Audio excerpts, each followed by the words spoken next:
This is The Warning.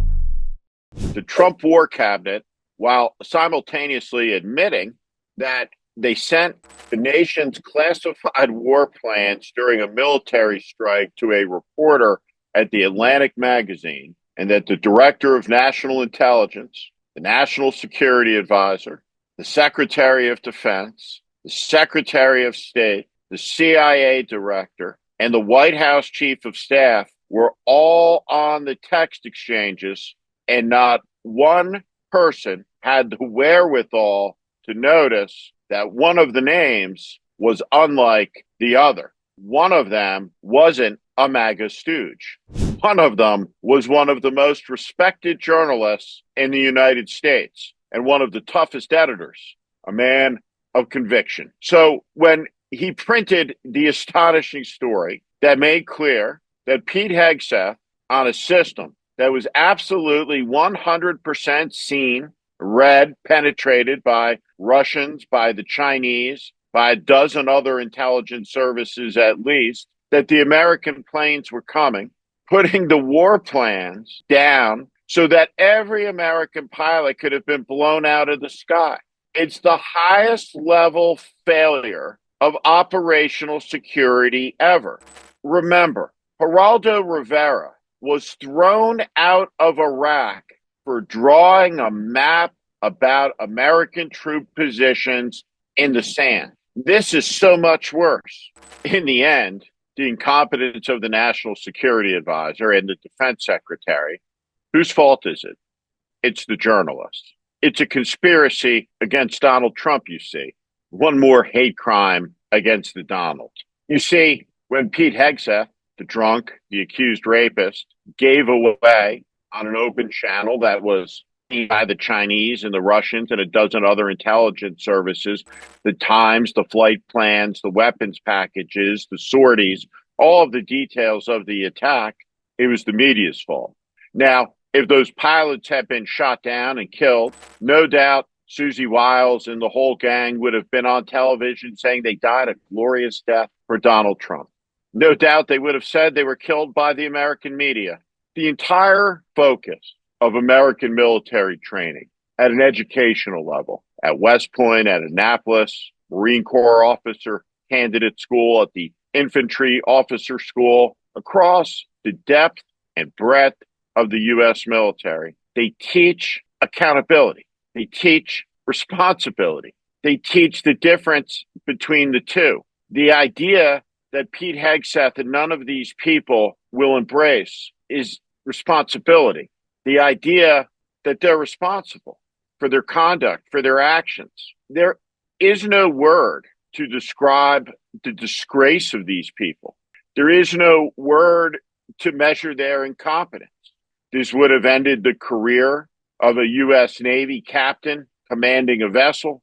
It would have ended the career of an Air Force general commanding an air wing. It would have ended the career of a Marine general or an Army general commanding a division.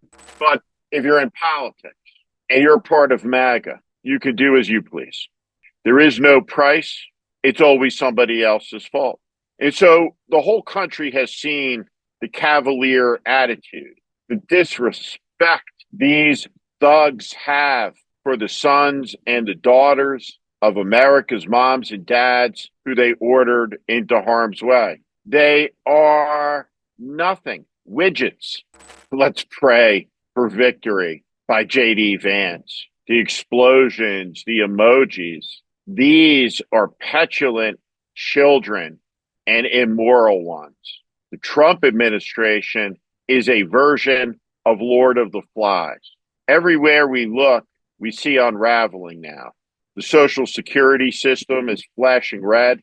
It's nearing a collapse where, for the first time in history, benefits will be interrupted. Public lands are under attack. The summer vacation season starts for millions of American families who enjoy the outdoors, who want to camp, enjoy our majestic national cathedrals, Yosemite, Yellowstone, the Tetons. All around us, the signs are clear. Those gang members from Venezuela, turns out, well, there was a barber or two in the mix. Turns out There's a reason we have due process. Freedom of speech is under assault. Freedom of dissent is under assault. And everywhere, in America's most privileged places, in its law firm boardrooms, in its corporate boardrooms, in the banks, in the Hollywood studios, there is a cloud, a chill descending of intimidation. People are afraid. Donald Trump has succeeded in rewriting the playbook. In America, the right to criticize the president isn't a given anymore. It comes with a cost, a consequence. There'll be payback. You'll feel the rage and anger of Trump's online mobs, his thugs. Did you know he's talking about giving cash checks to the January 6th criminals who he pardoned, your tax dollars? Did you know that children got notices this week that the clinical trials they were in for cancer, they've been suspended? Food aid around the world, suspended. AIDS treatment, suspended. The men and women who would track a lost nuclear weapon or a rogue one, fired, just like the air traffic controllers.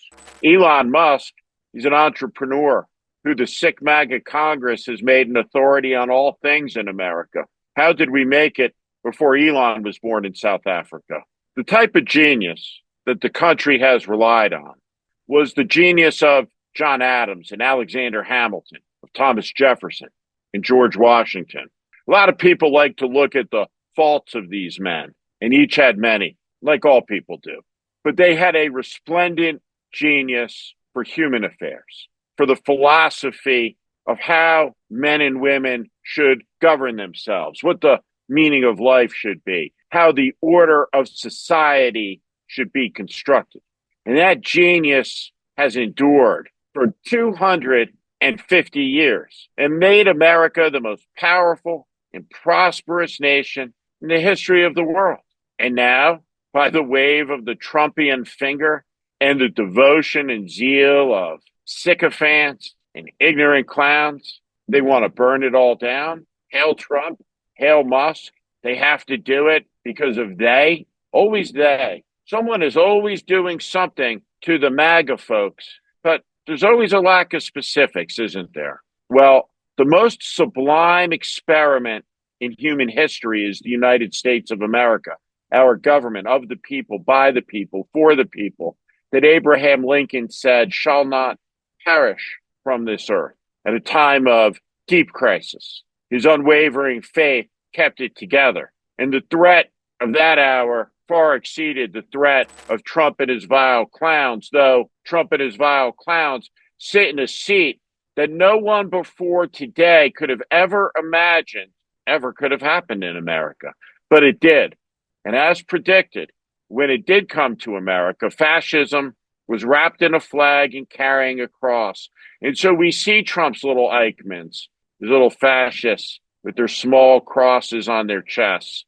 We see the immorality wrapped in the flag. We see the incompetence asserted as the cry of a jingo. Pete Hegseth is exactly the clown and the fool I said he was, that I told you he was. And he almost just got a lot of Navy and Marine Corps pilots killed, along with Marco Rubio and Tulsi Gabbard and John Radcliffe and Susie Wiles. Pete Hegseth was to change the name of the Department of Defense to the Department of War. 350 million people in this country. Somehow, Donald Trump, the great genius, the great deal maker, picked the 10 stupid sons of bitches in the whole land to be in charge of war. This is The Warning. I'm Steve Schmidt. This is The Warning. I invite you to join this community where I promise to be honest, blunt, and direct about what is happening in this country. America is in crisis. Follow and subscribe to this channel and on Substack. Thank you.